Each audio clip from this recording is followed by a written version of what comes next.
সম্মানিত উপস্থিতি, আমরা অল্পতেই ভেঙে পড়ি। অনেকগুলো বিষয় আছে যে আমরা অল্পের মধ্যেই অল্পতে ভেঙে পড়ি। কোন একটা জিনিস আমাদের জন্য হয়েছে ক্ষতি, আমরা ভেঙে পড়ি। আমরা আমাদের নীতিতে অটল থাকি না, নীতি থেকে বের হয়ে যাই। শুধুমাত্র পার্থিব কোনো ক্ষতি হবে এদিকটা দিক করে, মানে এই বিষয়টাকে খেয়াল রেখে আমরা আমাদের নীতি থেকে, নৈতিকতা থেকে, ন্যায়ের রাস্তা থেকে সরে দাঁড়িয়ে যাই। অথচ মহান রব আমাদেরকে পরীক্ষা করে থাকেন। সূরা বাকারার 155 নম্বর আয়াতের দিকে আপনারা দেখবেন, মহান রব বলছেন যে ওয়ালানাবলুওয়ান্নাকুম বিশাইইম মিনাল খাউফি ওয়াল জুই ওয়া নাকসিম মিনাল আমওয়ালি ওয়াল আনফুসি ওয়াস সামারাত। অবশ্যই অবশ্যই মহান রব তোমাদেরকে পরীক্ষা করবেন। ভয়, ক্ষুধা, জানমালের ক্ষয়ক্ষতি, ফল ফসলাদির ক্ষয়ক্ষতি এবং সম্পদের ঘাটতি দ্বারা। মিনাল খাউফ ভয়, ওয়াল জু ক্ষুধা, ওয়াল আমওয়াল এবং সম্পদের বিনষ্টকরণ ঘাটতি, ওয়াল আনফুস অর্থাৎ প্রাণঘাতী জীবন ক্রিয়া নিয়ে, ওয়াসামারাত এবং ফল ফসলের। তার মানে এই যে ভয়, ক্ষুধা, সম্পদের ঘাটতি, প্রাণ কেড়ে নেয়া এবং ফল ফসলের ঘাটতি দ্বারা মহান রব অবশ্যই অবশ্যই তোমাদেরকে পরীক্ষা করবেন। ওয়াবাশশিরিস সাবিরিন, আর সুসংবাদ দাও তাদেরকে যারা হচ্ছে ধৈর্যশীল। ধৈর্যশীল ব্যক্তিদেরকে সুসংবাদ দিতে বললেন। আল্লাযীনা ইযা আসাবাতহুম মুসিবাতুন ক্বালু ইন্না লিল্লাহি ওয়া ইন্না ইলাইহি রাজিউন। যখন তাদের উপরে কোনো মুসিবত আসে, বিপদ আসে, তখন তারা বলে নিশ্চয় আমরা আল্লাহর জন্য এবং তার দিকে প্রত্যাবর্তন করব। প্রত্যাবর্তনশীল। যে কোনো বিপদ আসতে পারে। আমি গতকালকে নওগাঁ আত্রাই গিয়েছিলাম। পরশুদিন আমার এক কলিগ চাপাই নবাবগঞ্জ নাসল জোনাল অফিসের আওতায় চাকরি করেন, লাইন টেকনিশিয়ান পদবী, এলটি মাসুদ ভাই। ওনার মিসেস জব করেন জয়পুরহাটে, ওনার বাড়ি হচ্ছে নওগাঁ, উনি চাকরি করেন চাপাই নবাবগঞ্জ। স্ত্রীকে এগোই দিবেন, জয়পুরহাটে যাবেন, এগোই দিয়ে তিনি ফেরার পথে মোটরসাইকেল অ্যাক্সিডেন্ট করে ইন্তেকাল করেছেন। ইন্না লিল্লাহি ওয়া ইন্না ইলাইহি রাজিউন। গতকালকে জানাজা হয়েছে। একটা ছেলে রয়েছে, একটা মেয়ে রয়েছে। ছেলের বয়স 17 বছর, মেয়ের বয়স হচ্ছে 13 বছর। আল্লাহুম্মা আজরিনি ফি মুসিবাতি ওয়া আখলিফ লি খায়রাম মিনহা। হে মহান রব, তুমি তাদেরকে ধৈর্যশীলতা দান করো এবং এই ধৈর্যের বিনিময়ে তাদেরকে উত্তম পারিতোষিক দান করো। তাদের জন্য উত্তম অভিভাবক নিযুক্ত করো এই সন্তান দয়ের জন্য। যে বিষয়টা, এই যে প্রাণটা কেড়ে নিলেন, আমাদের কিন্তু মহান রবের ডাকে সাড়া দিতেই হবে। আমি প্রতিনিয়তই জুমা পড়ানোর জন্য নিয়মতান্ত্রিক ভাবেই এখানে আসি। হাইওয়ে রোডে যে কোনো মুহূর্তে ব্রেক ফেল করে অথবা আমার কোনো দোষ নেই, একটা গাড়ি এসে লাগিয়ে দিয়ে আমি মরে যেতে পারি, স্বাভাবিক বিষয়। আপনাদের জানা আছে মনে হয়, একটু বলতেছি। একজন একদিন খুতবা দিচ্ছিলেন, খুতবা দেওয়ার সময় ধাপ করে পড়ে গিয়েছেন খুতবারত অবস্থায়, এরকম হয়েছে না?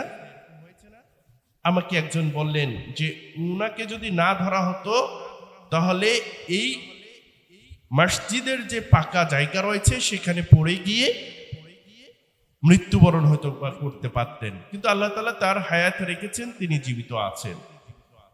মসজিদে আমরা দেখি অনেকেই সিজদারত অবস্থায় মারা যায়, এটি অবশ্যই একটি উত্তম মৃত্যু। আমি যে বিষয়টি আপনাদেরকে বোঝাতে চাচ্ছি, আমার এই কলিগ মারা গেল, তার ওয়াইফ, তার সন্তান সন্ততি, তার পিতা এখনো বেঁচে রয়েছেন, তার সহকর্মী বৃন্দ সবাই শোকাহত, শোক প্রকাশ করছেন। তারপরেও আমাদেরকে ধৈর্যশীল হতে হবে, তার জন্য দোয়া করতে হবে যে মহান রব আল্লাহুম্মা গফির লাহু ওয়ারহামহু ওয়াআফিহি ওয়াফু আনহু ওয়াকরিম নুসুলাহু ওয়াসি মুদখালাহু। হে মহান রব, আপনি তাকে ক্ষমা করুন, তার উপরে রহম করুন, তাকে নিরাপদে রাখুন, তার অপরাধগুলো মাফ করে দিন, তাকে সম্মানজনক আতিথেয়তা প্রদান করুন এবং তার কবরকে প্রশস্ত করে দিন। সবাই বলি আমিন। যার চলে যায় সেই বোঝে হারানোর কি যন্ত্রণা। আমাদের মনে পড়তেছে না? আমাদের মনে পড়তেছে না কতজনকে আমরা আমাদের কাঁধে নিয়েছি, কতজনকে আমরা আমাদের কাঁধে নিয়েছি? আমার বয়সে ছোট নিয়েছি না? দেখেন, পরশু দিনের আগের দিনের ঘটনা, আমাদের পল্লী বিদ্যুতায়ন বোর্ডের যিনি চেয়ারম্যান, মাননীয় চেয়ারম্যান মহোদয়, ওনার ছেলে মোহাম্মদ জারিফ বিন আজিম, 24 বছর বয়স। আমাদের যিনি চেয়ারম্যান উনি হচ্ছেন মেজর জেনারেল, ওনার ছেলের বয়স হচ্ছে 24 বছর, নর্থ সাউথ ইউনিভার্সিটিতে পড়ে। 24 বছর বয়সে হার্ট অ্যাটাক করে মৃত্যুবরণ করেছে। এই যে পিতা সন্তানের কাঁধ, তার কাঁধে সন্তানের লাশ বহন করলেন, এর থেকে ভারী বস্তু আর পৃথিবীতে হয় না, নেই।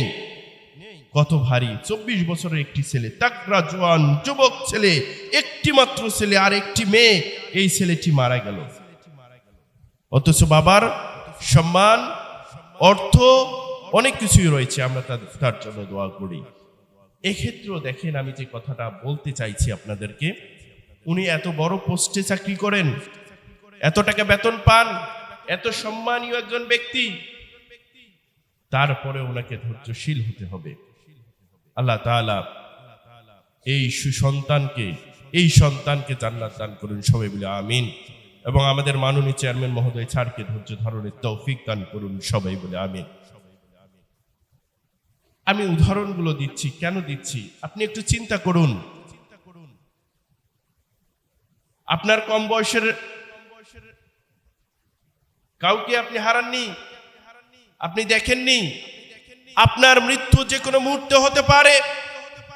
আপনি এখনো কেন ইসলাম অনুযায়ী আপনার জীবনটা পরিচালিত করছেন না?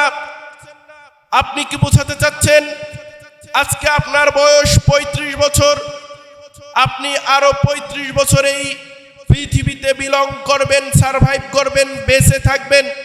আপনি কি এজন্যই আজকে সেলুনে যাচ্ছেন আর যে নরসুন্দর রয়েছে তাকে বলছেন তুমি ব্লেডটা লাগাও, আমাকে আরো সুন্দর করে দাও, দাড়িগুলো চেঁচে দাও? আপনি কি এজন্যই আজকে সালাত আদায় করছেন না? এজন্যই কি আপনি ঘুষ খাচ্ছেন? এজন্যই কি আপনি দুর্নীতির সঙ্গে যুক্ত রয়েছেন?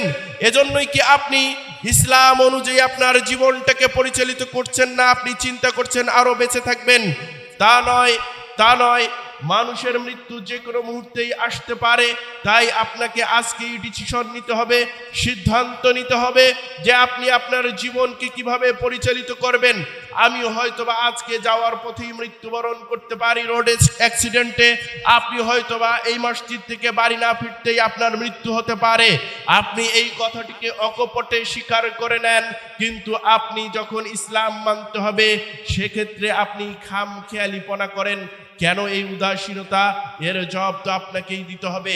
হয়তোবা আপনার ঈমান পাকাপোক্ত হয়নি, সেজন্যই আপনি আজকে এভাবে চলছেন, আপনি উদাসীন হয়ে চলছেন, আপনি বেপর্দা বেগানা নারীর দিকে চোখ তুলে তাকাচ্ছেন, আপনি এজন্যই আপনার স্বামীর আনুগত্য করছেন না, এজন্যই আপনি বেপর্দায় চলছেন। আমার মা বোনেরা, সকলকেই আজকে সিদ্ধান্ত নিতে হবে যে আমার মৃত্যু যে কোনো মুহূর্তে আসতে পারে, তাই আমাকে সিদ্ধান্ত নিতে হবে যেন আমি ইসলাম অনুযায়ী আমার জীবনটাকে পরিচালিত করতে পারি।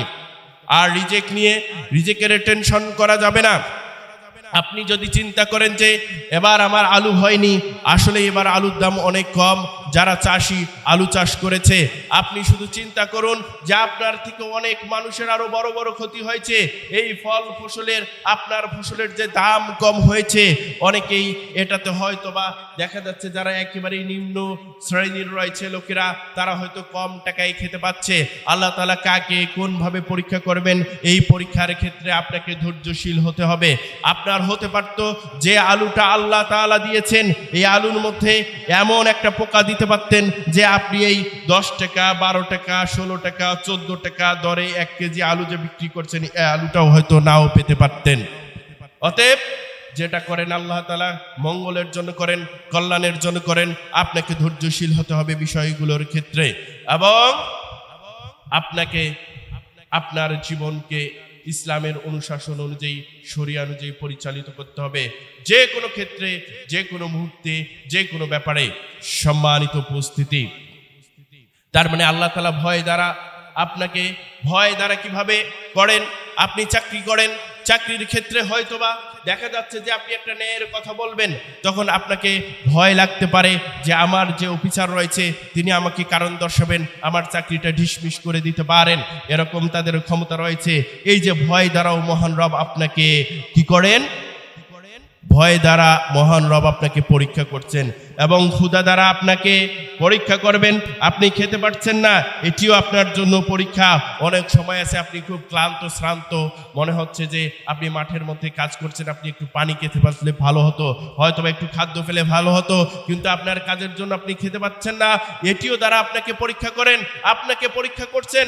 একজন ভিক্ষুক যখন এসে আপনাকে বলছে যে আমার পেটে খাবার নেই, আমি কিছু খাবো, কিন্তু আপনি তাকে কিছু খেতে দিতে চাচ্ছেন না। কিন্তু আপনার যদি ওই কথাটি মনে থাকে যে আমি একদিন ক্লান্ত শ্রান্ত মাঠের ভিতরে ছিলাম, পানি খাবো, পানি পাইনি, তৃষ্ণার্ত ছিলাম, খাদ্য চেয়েছিলাম কিন্তু আশেপাশে কোনো খাদ্য পাইনি, তখন আমার যে কষ্ট হয়েছে, আপনি সিয়াম রাখেন, আপনার যে কষ্ট হয়েছে, তাহলে একজন ভিক্ষুক যে এই সময় ক্ষুধার্ত রয়েছে, আমার কাছে কিছু চাইলো, তাহলে ওই কথাটি যদি আপনার স্মরণ থেকে, তাহলে আপনি তাকে কিছু দান দক্ষিণা করবেন, খাওয়ানোর ব্যবস্থা করবেন। সম্মানিত উপস্থিতি, সামগ্রিক বিষয়গুলোর ক্ষেত্রেই আপনাকে ধৈর্যশীল হতে হবে। আমরা অনেক সময় রিজিক নিয়ে টেনশন করি। ওমর ইবনুল খাত্তাব রাদিয়াল্লাহু আনহু তিনি বর্ণনা করেন, আল্লাহ রাসূল সাল্লাল্লাহু আলাইহি ওয়াসাল্লাম বলেছেন যে রিজিক নিয়ে টেনশন করা যাবে না। আল্লাহ রাসূল সাল্লাল্লাহু আলাইহি ওয়াসাল্লাম বলেছেন, লাউ আন্নাকুম কুনতুম তাওয়াক্কালুনা আলাল্লাহি হাক্কা তাওয়াক্কুলিহি, লাউ আন্নাকুম কুনতুম তাওয়াক্কালুনা আলাল্লাহি হাক্কা তাওয়াক্কুলিহি। তোমরা যদি মহান রবকে ভয় করো, তোমরা যদি ভীত সন্ত্রস্ত হও, তোমরা যদি পরহেজগারিতা অর্জন করো, অবলম্বন করো মহান রবের ক্ষেত্রে, হাক্কা তাওয়াক্কুলিহি, যথার্থ ভয় করো, তাহলে লা উসিকতুম কামা ইউরযাকুত তায়রু, তাহলে তিনি তোমাদেরকে রিজিক দেবেন যেভাবে তিনি পাখিদেরকে রিজিক দেন। কেমন? তাকদু খিমাসা ওয়া তারুহু বিতানা, যেমন একটা পাখি সকালবেলা খালি পেটে তার বাসা থেকে বের হয়ে যায়, কিন্তু উদর পূর্ণ করে পূর্ণ পেটে সন্ধ্যাবেলা ফিরে আসে। কথা বলেন ঠিক কিনা? অবশ্যই। তাহলে আমাদের যদি মহান রবের উপরে তাওয়াক্কুল থাকে, ভরসা থাকে, ভয় থাকে, ভীতি থাকে, আমরা যদি এরকম ভরসা করতে পারি, তাহলে আমাদের জন্য এরকম রিজিকের ব্যবস্থা করবেন মহান রব। আর উদাহরণ দিলেন আল্লাহ রাসূল সাল্লাল্লাহু আলাইহি সাল্লাম, সকালবেলা তো পাখি খালি পেটে বের হয়ে যায়, কিন্তু সন্ধ্যাবেলা ভরা পেটে তার বাসায় ফিরে আসে। সম্মানিত উপস্থিতি,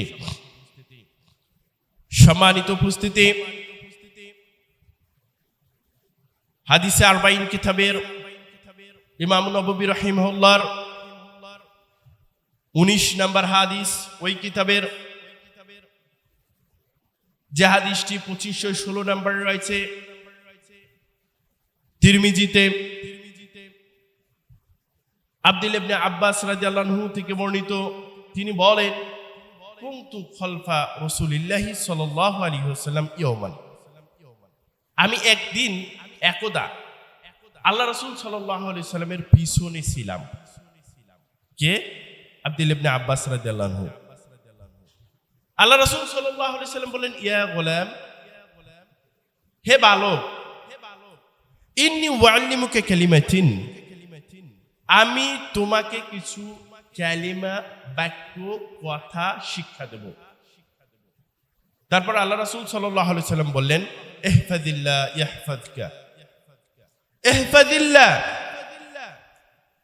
তুমি আল্লাহকে স্মরণ করবে তাহলে আল্লাহ তোমাকে স্মরণ করবে, তুমি আল্লাহকে সংরক্ষণ করবে তাহলে আল্লাহ তাআলা তোমাকে সংরক্ষণ করবে। তা আল্লাহকে সংরক্ষণ করার অর্থ কি?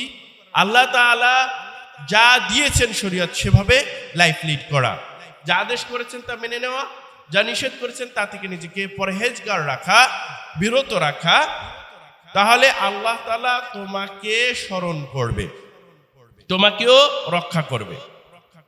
তারপরে বললেন যে ইহফাজিল্লাহ তাজিদহু তুজাহাক, তুমি আল্লাহকে সংরক্ষণ করো, অর্থাৎ ওই বিধিনিষেধগুলো মেনে চলো, তাহলে আল্লাহকে তোমার সামনেই পাবে। যখন বিপদে পড়বো তখন কি করব? আমরা সামনেই পাবো। আচ্ছা, পাওয়া যায় না বিপদে? আপনারা একটা সহিহুল বুখারীর প্রসিদ্ধ একটি হাদিস রয়েছে, যে হাদিসের মধ্যে 3 জন যুবক যাচ্ছিল, বৃষ্টির কবলে পড়লো, একটা গুহার মধ্যে আশ্রয় নিল। গুহাটির মুখ একটা বড় পাথর এসে বন্ধ করে দিল, অর্থাৎ বন্ধ হয়ে গেল। বৃষ্টি যখন সেরে গেল, শেষ হয়ে গেল, তারা সেই গুহা থেকে বের হবে, পাথরের কারণে, মুখ বন্ধ থাকার কারণে বের হতে পারছে না। তখন 3 জন পরস্পরের মধ্যে কথা বলতে লাগলো, যার যা ভালো আমল রয়েছে, ভালো গুণ রয়েছে, যে কাজটি মহান রবের তাওয়াক্কুলের জন্য, মহান রবের জন্য শুধুমাত্র করা হয়েছে, যে বিষয়ে তাকওয়া রয়েছে, যে কাজের ব্যাপারে, এই কাজটিকে স্মরণ করার কথা বললেন। 3 জন যুবকের 3টা ভালো ভালো কর্মের জন্য ওই পাথরটি সরে গিয়েছিল। 1/3 করে সম্পূর্ণ পাথরটি সরে গিয়েছিল এবং তারা সেখান থেকে বের হতে পেরেছিল।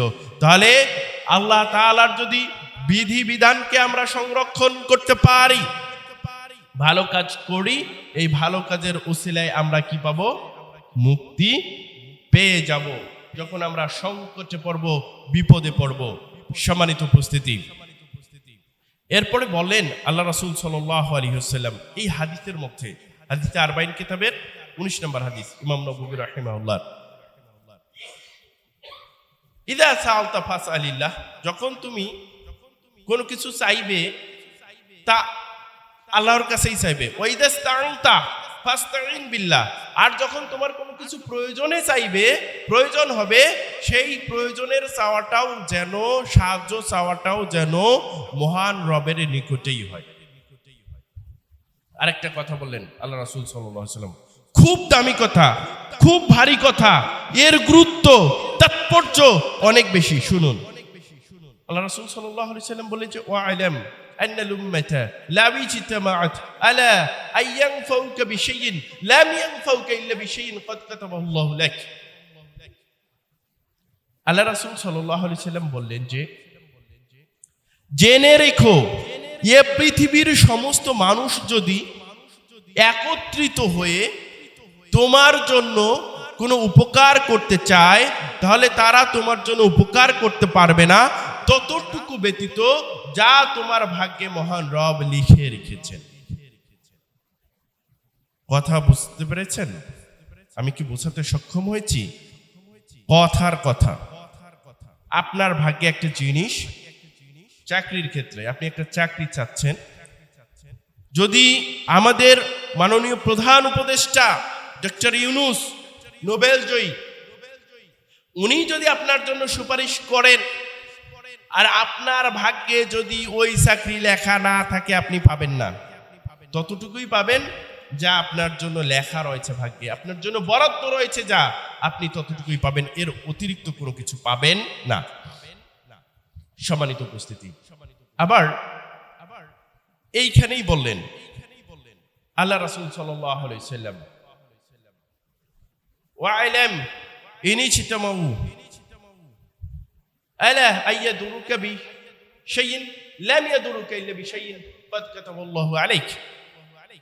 জেনে রেখো, যদি সমস্ত মানুষ একত্রিত হয় এবং তোমার কোনো ক্ষতি করতে চায়, তারা ততটুকু ব্যতীত ক্ষতি করতে পারবে না যা মহান রব তোমার জন্য লিখে রেখেছেন, যতটুকু ক্ষতি।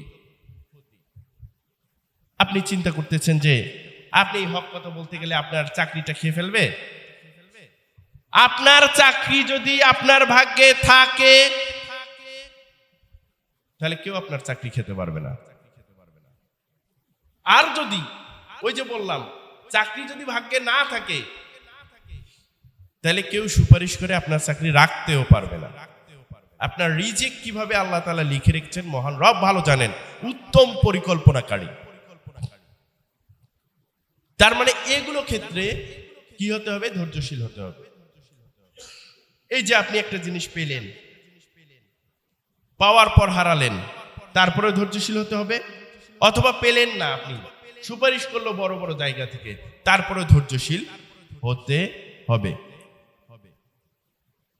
রুফিয়াতিল আকলাম ওয়া জাফফাতিস সুহুফ। আল্লাহ রাসূল সাল্লাল্লাহু আলাইহি সাল্লাম বললেন যে কলম উঠিয়ে নেওয়া হয়েছে আর পৃষ্ঠা শুকিয়ে গেছে। তার মানে যা লেখা হয়েছে তাই তোমার জন্য।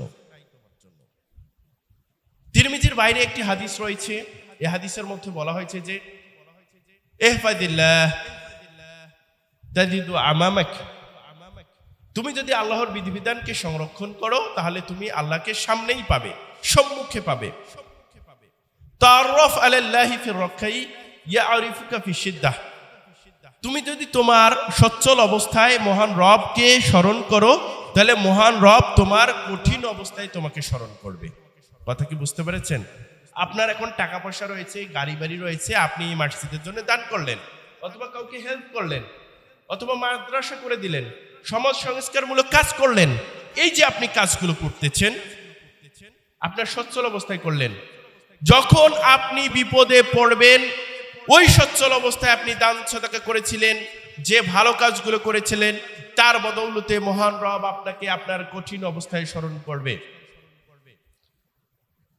আল্লাহ রাসূল সাল্লাল্লাহু আলাইহি সাল্লাম বলেন, ওয়া'লাম আন্নামা আখতাক লাম ইয়াকুন লিয়ুসিবাক ওয়া মা আসাবাক লাম ইয়াকুন লিয়ুখতিআক, যা তুমি পেলে না তা তুমি কখনোই পেতে না, আর যা তুমি পেলে তা তুমি না পেয়ে থাকতেই না। আপনি চিন্তা করতেছেন যে এলজিইডির ভাইবাটা এত ভালো দিলাম, আমি এলজিইডির ভাইবাটা এত ভালো দিলাম, আমার চাকরিটা হলো না। পুলিশ প্রশাসনে এত ভালো চাকরিটা দিলাম, এএসআই হতে পারলাম না। কিন্তু দেখেন পরের বছরেই আপনার খবর এলো যে আপনি বিসিএস ক্যাডার হয়েছেন, তাও আবার পুলিশেই এএসপি হয়েছেন। হয় না এরকম? এগুলো হচ্ছে ধৈর্যের ফল। মানে আপনার ভাগ্যে লেখা এএসআই লেখা ছিল না, আপনার ভাগ্যে এএসপি লেখা ছিল, তাই আপনার 1 বছর দেরি হয়েছে, ওই সময়টাই লেখা ছিল। আমরা হতাশ হয়ে যাই, হলো না, ভালো দিয়েছি, হওয়ার কথা ছিল, হলো না কেন? ধৈর্যশীল হতে হবে। আল্লাহ রাসূল সাল্লাল্লাহু আলাইহি সাল্লাম বলেন, ওয়া আন্নান নাসরা মা সাবি ওয়া'লাম, জেনে রেখো ধৈর্য ধারণের ফলেই মহান রবের সাহায্য পাওয়া যায়।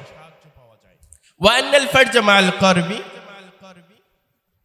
কষ্টের পরেই স্বাচ্ছন্দ্য আসে।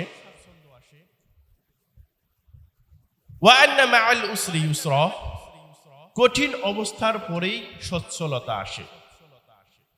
এই কথাগুলো বললেন কে? বললেন আল্লাহ রাসূল সাল্লাল্লাহু আলাইহি ওয়াসাল্লাম। তার মানে ধৈর্য ধারণের ফলেই আল্লাহ তাআলার সাহায্য লাভ করা যায়, আর কষ্টের পরেই স্বাচ্ছন্দ্য আসে, কঠিন অবস্থার পরেই সচ্ছলতা আসে। আমাদেরকে এইগুলো মেনে নিতে হবে।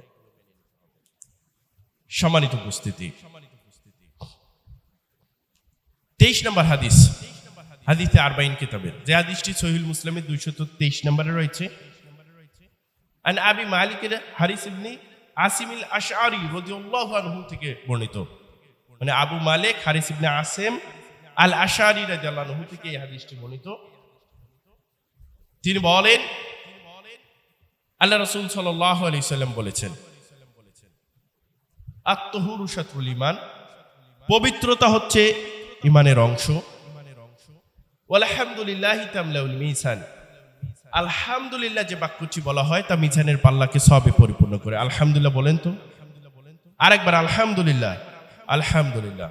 ওয়া সুবহানাল্লাহি ওয়ালহামদুলিল্লাহি তামলানি আও তামলাউ মা বাইনাস সামাই ওয়াল আরদ।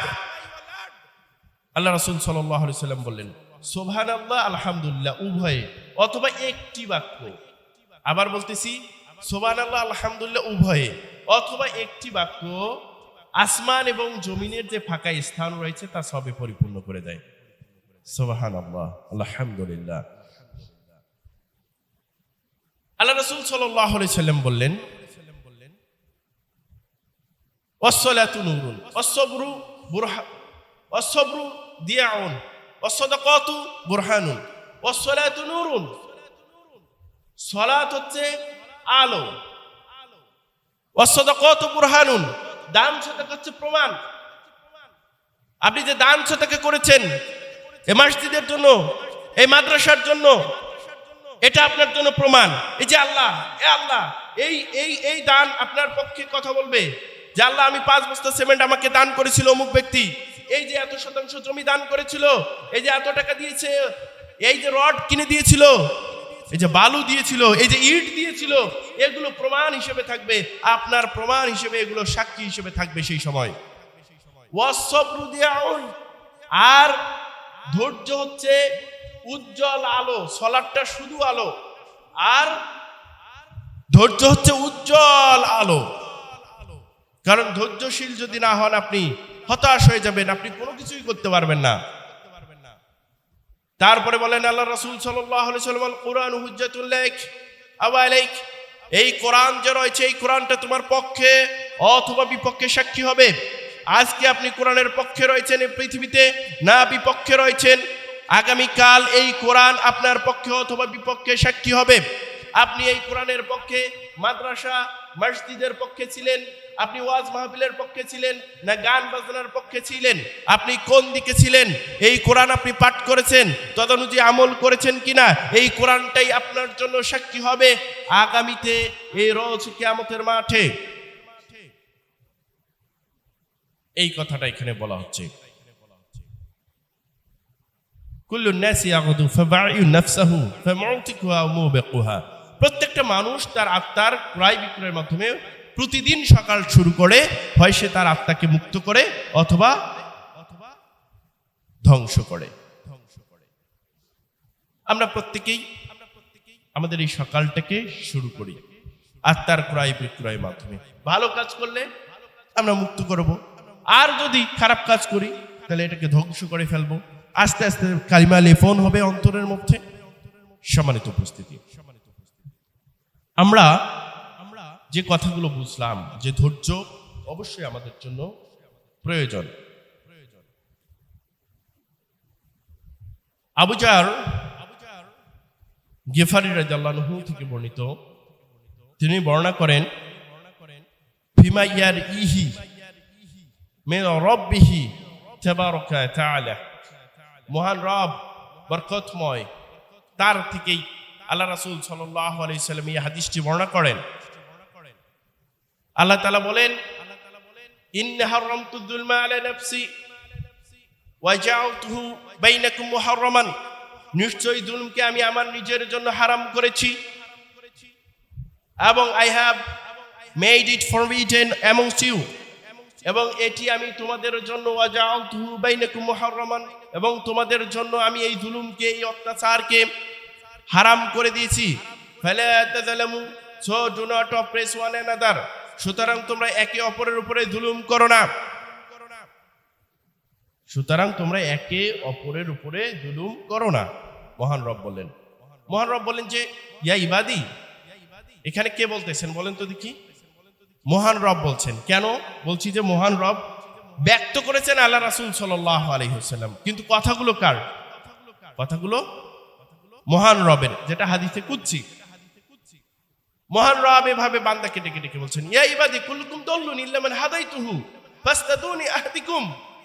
ওহে servants, all of you are astray except those whom I have guided, so seek guidance from me, I shall guide you. মহান রব বলতেছেন যে তোমাদের সকলেই তো পথভ্রষ্ট, শুধু তারা ব্যতীত যাদেরকে আমি পথ দেখিয়েছি, হেদায়েত দিয়েছি। সুতরাং আমার নিকটে তোমরা হেদায়েত তালাশ করো, আমি তোমাদেরকে হেদায়েত দেব।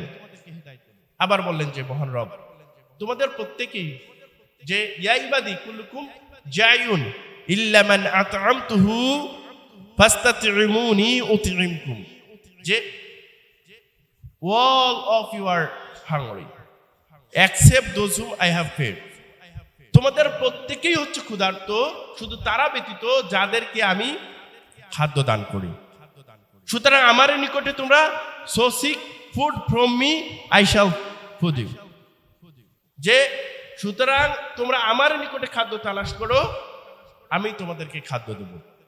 ওই আবার কুলুকুম আরিন ইল্লা মান কাসাউতুহু, যে তোমাদের প্রত্যেকেই হচ্ছে নেকেড, ন্যাংটা, উলঙ্গ, মানে বস্ত্রহীন, শুধু তারা ব্যতীত যাদেরকে আমি বস্ত্র দান করি। সুতরাং তোমরা আমার নিকটে কি করো, ফাস্তাকসুনি আকসুকুম, যে তোমরা আমার নিকটে বস্ত্র চাও, আমি তোমাদেরকে বস্ত্র দেব। আবার বললেন মহান রব যে ইয়া ইবাদি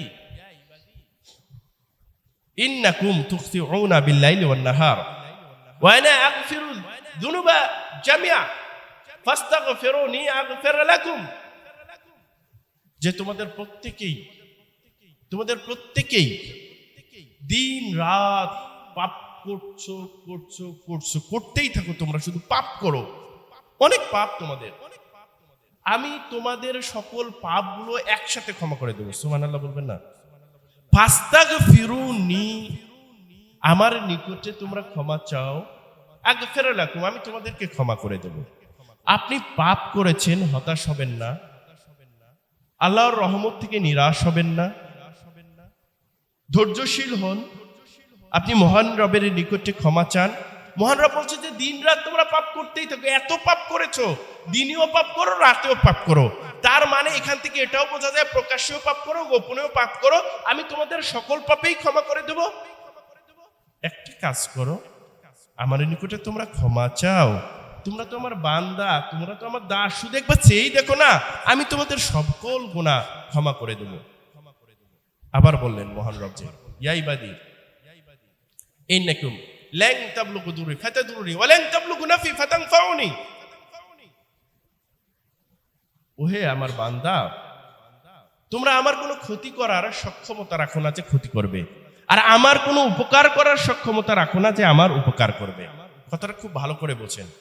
আপনার আমার মহান রবের ক্ষতি করার কোনো সক্ষমতা নেই। পৃথিবীর যদি খারাপ মানুষ হই তাও মহান রবের কোনো ক্ষতি হবে না, আর পৃথিবীর যদি সেরা মানুষ হই তারপরে মহান রবের কোনো উপকার হবে না।